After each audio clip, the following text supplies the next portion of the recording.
कैसे हो भी सभी प्यारे प्यारे छात्रों, आप सबका स्वागत है आपके अपने चैनल टीचर्स अड्डा पर। मैं आयुष चौहान और मेरे साथ स्वयं सनी श्रीवास्तव सर हैं।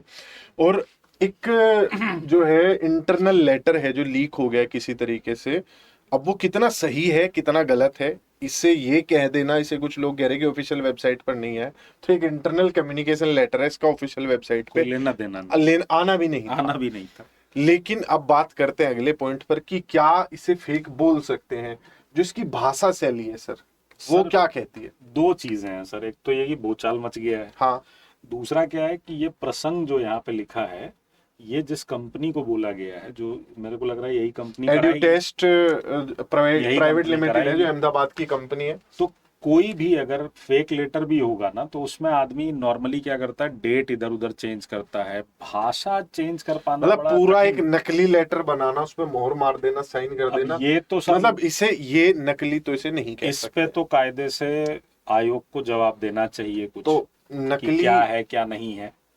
बहरहाल इसकी जो भाषा है और इसमें जो डेट दी गई है, जो समस्या का कारण बन गया, जो भूचाल मच गया है सर अब वो। इसमें शुरू से चर्चा करते हैं, हाँ, बिंदुवार चर्चा बिल्कुल करते हैं। बिल्कुल। पहला क्या है, फेक है, 5% मान लो फेक है। नहीं, मुझे तो नहीं लग रहा है।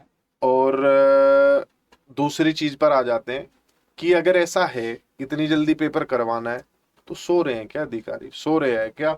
हमारा जो बिहार विद्यालय परीक्षा समिति है, बताओ बच्चों को कितनी डेट में पेपर लेंगे, तैयारी करो अपनी। तुम 2 दिन पहले सिलेबस दे रहे हो, करेक्शन विंडो तुम्हारी ओपन है, और तुम कह रहे हो कि हफ्ते भर में पेपर करवा देंगे। और ये सीधा सीधा सुप्रीम कोर्ट की गाइडलाइन का उल्लंघन है, चाहे पात्रता परीक्षा ही क्यों ना हो। मतलब मुझे लग रहा है या तो मजाक ही चल रहा है, या तो बहुत ज्यादा ही सुप्रीम एकदम कोर्ट उसमें की आ गए। गाइडलाइन है कि नोटिफिकेशन और एग्जाम होने में 45 दिन का गैप होना चाहिए। बाकी खैर देखो, अभी इसमें जो नीचे खबरें बातें लिखी गई है ना, तो इसमें पहला पॉइंट तो ये लिखा गया है सर कि 18 सितंबर तक रिजल्ट आ जाए। रिजल्ट आ जाएगा। उससे भी बड़ी बात ये लिखी हुई है कि 11 तारीख तक उत्तर कुंजी वंजी ये सब हो जानी कि चाहिए। 11 तारीख तक आप आपत्ति भी ले लीजिए, तो आपत्ति ले इसका लीजिए। मतलब एग्जाम के बाद ही तो आदमी आपत्ति हाँ, लेगा, तो आपत्ति एग्जाम देगा। तो फिर 11 से पहले होना तो चाहिए। ये वाला पॉइंट एक बहुत इसमें 11। लेकिन एक जो पॉइंट है, हाँ सर। जो ये लास्ट वाली लाइन है, कृपया इसे अति आवश्यक समझा जाए, इसका भी तो एक मीनिंग निकल सकता है ना। सर इसका तो मीनिंग यही निकलेगा कि 18 तारीख को रिजल्ट देना अति आवश्यक समझा जाए, बहुत जल्द पेपर कराओ, बहुत जल्द आंसर की। अच्छा, इसमें जो पॉइंट है ये लिखा हुआ है कि 11 अगस्त 2023 को हम पूर्व में ही बता चुके हैं आपको। हाँ, मतलब इस पर चर्चा जो है पहले से चल रही है। पहले से चल रही, 11 लेटर भी तारीख से 25 का है। पहले इस पर जो है बातचीत हो चुकी है। अब जो है 11 अगस्त को इनका एक लेटर जा चुका है, और अब कहा जा रहा है कि 18 तारीख तक हमें पेपर भी दे दो एक, उसकी हम उत्तर कुंजी बना लेंगे, बच्चों से ले भी लेंगे, और 18 को अंतिम जो रिजल्ट है प्रकाशित भी कर देंगे। हाँ। अब सर आगे क्या हो सकता है, सर, देखो अगर ये दो होता चीजें है। हो सकती हैं। या अगर पेपर जल्दी होगा, तो उस कंडीशन में हम क्या करेंगे। वैसे तो ये सारी चीजें मुझे लगता है कल तक क्लियर हो कल जाएंगी। तक क्लियर हो जाएंगी। दूसरा एक आवाज हम भी उठाएंगे, कम से कम 45 दिन का गैप मिले, एटलीस्ट कम 45 से कम दिन का मिलना एक चाहिए, और 50 तरीके मिनिमल हैं। गैप है। अगर आप बहुत जल्दीबाजी में हैं, कि मतलब मैं कहना नहीं चाहता पर और बड़ा जल्दबाजी कंफ्यूजन। करनी किस लिए है? अगर आपको दिसंबर में पेपर लेना भी है, तो जैसे आपने सीटेट अपीयरिंग के लिए अलाउ किया है, आप ये कर लीजिए कि जो बिहार स्टेट में पास हो जाएगा उसको नौकरी मिल जाएगी आगे सर उस पेपर में अगर पास होने के बाद। अक्टूबर में भी अगर इनके पास ऐसी शक्ति है कि 10 दिन के अंदर पेपर रिजल्ट दोनों कर सकते हैं, तो नवंबर के पहले महीने में कर ले, पहले हफ्ते में कर ले नवंबर बिल्कुल, के। और क्या। नवंबर में नोटिफिकेशन निकाले, दिसंबर में पेपर ले ले। तो ये चीज तो खैर देखो, देखो, जल्दबाजी का कोई कारण नहीं ये है। तो जो भी है वो तो एक दो दिन में देखो सर क्लियर होगा। फिलहाल अगर एक मैं ये मान लेता हूं कि हमारा जो पेपर है वो हो रहा है, ठीक है, सपोज कीजिए कि 11 तारीख में हो रहा है, 11 तारीख को पेपर हो जाए, ठीक, 11 सितंबर को पेपर हो जाए या उससे पहले हो ताकि जाए। रिजल्ट बनाने के लिए इनके पास हाँ, 7 दिन रहे। तो अब पेपर में आ गए पूरे हमारे 150 मार्क्स का पेपर, और इसका मैं बना दूं 3 डिवीजन।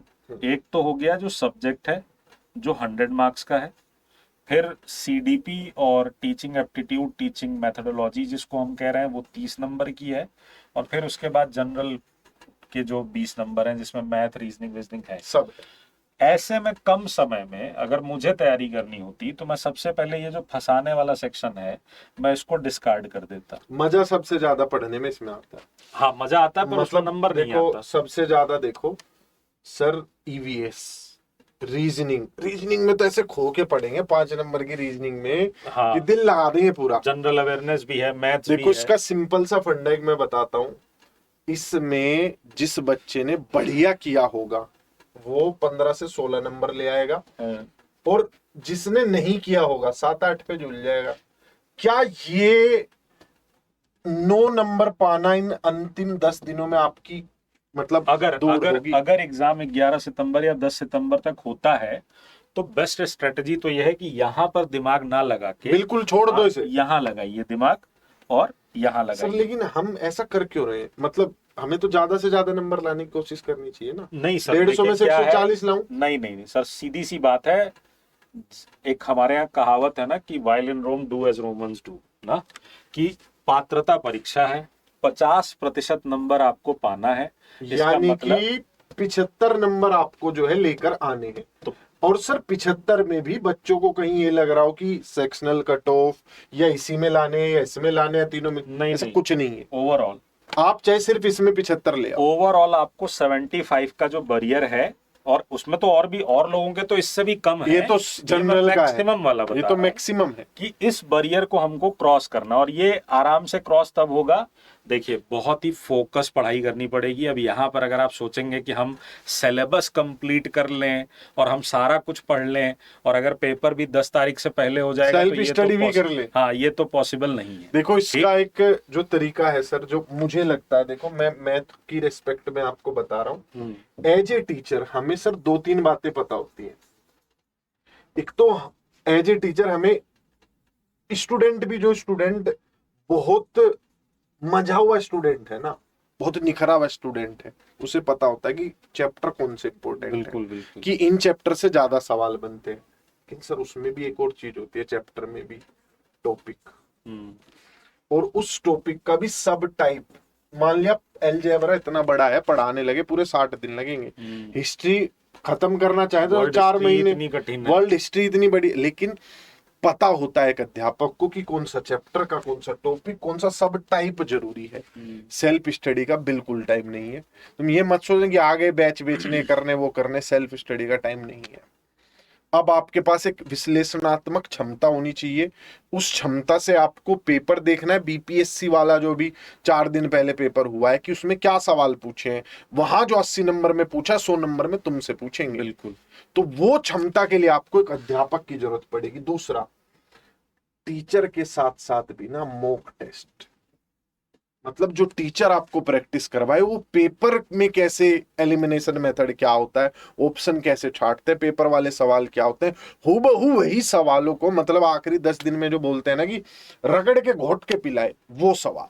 और ऐसे में सर हम लोगों को भी स्ट्रेटेजी बदलनी पड़ेगी। स्ट्रेटेजी ये है, देखो पहली स्ट्रेटेजी है सर हमारी, जी जान लगा देंगे जहां तक तुम्हारे लिए आवाज उठा सकते हैं। जिस तरीके से कल ही हमने अपने ऑफिस से अहमदाबाद में जो हमारा रीजनल ऑफिस है वहां पे कांटेक्ट करके लोगों को भेजा है कि वो एड्यूटेस्ट नामक जो कंपनी है वहां जाएं और पता करें कि वो किस डेट में एग्जाम करा रहे हैं।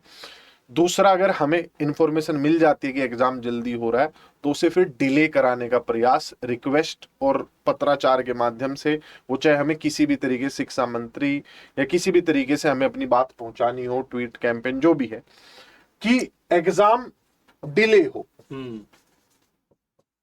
एक शिक्षक कभी नहीं चाहता वो चीजें एग्जाम डिले। पहली बार मुझे ऐसा लग रहा है कि हम चाह रहे हैं कि एग्जाम डिले हो जाए। और अगर मान लो ये सब कुछ नहीं हो पाता, ऐसा कुछ नहीं हो पाता, तो हमने उसके लिए भी एक स्टडी प्लान डिजाइन कर लिया आप लोगों के लिए कि हम इन 10 दिनों में क्या पढ़ेंगे। हम इन 10 दिनों में 5 घंटे आपका सब्जेक्ट स्पेसिफिक क्लास चलेगी, और कोई एग्जाम की क्लास नहीं चलेगी, कोई यूट्यूब कुछ नहीं चलेगा। अच्छा, मेरे दिमाग में देखिए आप जब ये बता रहे हो 5 घंटे का बाइफरकेशन आ गया। वो चल रहा है कि कितनी मुझे हिस्ट्री, कितनी पॉलिटी पढ़ानी, कितनी हिस्ट्री पढ़ानी, पॉलिटी में कौन सा हिस्सा छोड़ना है, कहाँ कहाँ से सवाल नहीं भी, कुछ ऐसे हैं जो हिस्से पॉलिटी में है तो लेकिन सवाल बनते ही नहीं है। तो 5 घंटे आपका सब्जेक्ट, 1 घंटा आपका रोजाना सीडीपी, जो टीचिंग एप्टीट्यूड टीचिंग मेथोडोलॉजी, शिक्षण अधिगम संबंधित जो सवाल है वो 1 घंटा, ये गारंटी है। जीए के लिए तो सबसे अच्छा काम है जो बीपीएससी में सवाल पूछे गए हैं ना पिछले 5-6 साल में, वो पढ़ के चले जाना, वहीं से डायरेक्ट अभी तुम्हारे एग्जाम में भी पूछे गए थे, उठा उठा के सवाल, और इसमें भी पूछ सर दिए फिर जाएंगे। आप जीए पे भेज रहे हो नहीं, अगर कुछ लोग नहीं मानते सर, बड़ा मन करने भाई, लगता है उनका, रीजनिंग, मानते जीके, नहीं हैं। ईवीएस, मैथ, जो 5 मैं होता नंबर तो मैं का, तो छोड़ देता। बिल्कुल छोड़ दो। आप हर किसी को इतना आता है कि उसमें से 10 सवाल लपेट जाओगे, ईवीएस, मैथ के, रीजनिंग के, मिला मिलू के 10 सवाल हर कोई कर देगा। वहां बहुत जोर लगा के 4 नंबर का फर्क डाल सकते हो, उतना फर्क नहीं डलेगा। फर्क डलेगा आपके सब्जेक्ट में, 1 से CDP 1.5 में। घंटा, 1 से 1.5 घंटा दो कम से कम सीडीपी पे, ठीक है। बाकी तो हिमानी मैम कराएंगी ही, और बाकी जो सब्जेक्ट स्पेसिफिक है वो एप्लीकेशन पे लंबी लंबी क्लासेस चलेंगी, वन ऐप लाइनर पे फॉर्म में या 5 क्वेश्चन घंटे फॉर्म की में क्लास। चीजों को अब करेंगे। इसकी यूट्यूब पे रिक्वेस्ट कतई मत कर देना, इतने सब्जेक्ट हैं। यूट्यूब का हमारा एक छोटा सा चैनल है, 20 क्लास नहीं चल सकते, 20-25 100 सही बात घंटे है। रोजाना कहाँ से लाएंगे। तो ये सारी क्लासेस पेड में चलेंगी। पेड में रोजाना 5 घंटे आपके पेपर होने तक एक टीचर, जैसे मैं, मैथ है मेरा सर, मैं 5 घंटे डेली मैथ, और कोई क्लास नहीं लूंगा। ये हमारे इसके मेरे बैच चल रहे हैं, बाकी के रोक ट्रिपल दिए एसबी के जाएंगे। बैच चल रहे हैं, स्टेट के बैच चल रहे हैं, एमपी वर्ग 2 के बैच चल रहे हैं। वो सारे बैच रोक के पहले आपका बैच कंप्लीट कराया जाएगा। अव्वल तो मुझे लगता है कि इस पे कल तक कोई ना कोई हाँ बयान आ देखो, जाना मैली चाहिए। तो ये है हाँ। हमें तो, लेकिन सर देखो, रणनीतिकार वो होता है जो हर परिस्थिति चीज के लिए तैयार रहना है। चाहिए, पहली, बिल्कुल। ये बात गलत निकल जाए। दूसरी, कि अगर सच है तो थोड़ा डिले करा ले जाए। तीसरी, अगर एग्जाम हो रहा है तो तैयार है, आंदो। और आंदो का मतलब है हमारा टारगेट है 90-100 नंबर पे हमारा जोर रहेगा उसमें से, ताकि थोड़े बहुत घटे भी तो बच्चा 80-85 हाँ, और क्या यार, मरते 7-8 गिरते। दिन में इतना तो पढ़ लोगे कि आराम से 75 क्रॉस कर जाओगे। इतना थोड़ा रॉकेट साइंस थोड़ी ना और पूछेंगे। फिर तसल्ली से अभी से पढ़ना शुरू कर देना। हाँ, दिसंबर ये वाले बड़ी पेपर है, जो important बीमारी है ना, ये बहुत गोल्डन जो अपॉर्चुनिटी है। सबसे बड़ी बीमारी की नोटिफिकेशन आएगा, और तब अपने निकलेंगे। बस्ते से किताब निकालेंगे। भाई ये छोड़ दो, सिलेक्शन उसका होता है जो निरंतर पढ़ता है। बिल्कुल। असल मायने में तो अभी तुम्हें अब तक सारी चीजें पढ़ी हुई होनी चाहिए थी, अब तुम्हें सेल्फ स्टडी करनी थी। और जिसे अब सेल्फ स्टडी का कीड़ा जगेगा वो तो फिर रहने ही देना। तो ये थी सारी जानकारी। बैचेज सारे के सारे अवेलेबल है, ऐप पर लाइव है। आप में से जो भी बच्चे चाहते हैं जुड़ना, वो जुड़कर जाकर इस नंबर पर संपर्क कीजिए। सारे के सारे बैचेज अवेलेबल है, फटाफट बैच खरीद लो और मिलेंगे। अब क्लासेस में भी इतना टाइम है नहीं। 1 तारीख से रोजाना 6 घंटे क्लास चलेगी बिहार स्टेट के लिए, और अगर डिले हो गई तो आराम से बैच स्टार्ट करेंगे, आराम से पढ़ाएंगे, फिर तो दिक्कत ही नहीं। ठीक है, तो बाय बाय, टेक केयर, मिलते हैं। तब तक के लिए चैनल को सब्सक्राइब कर लो।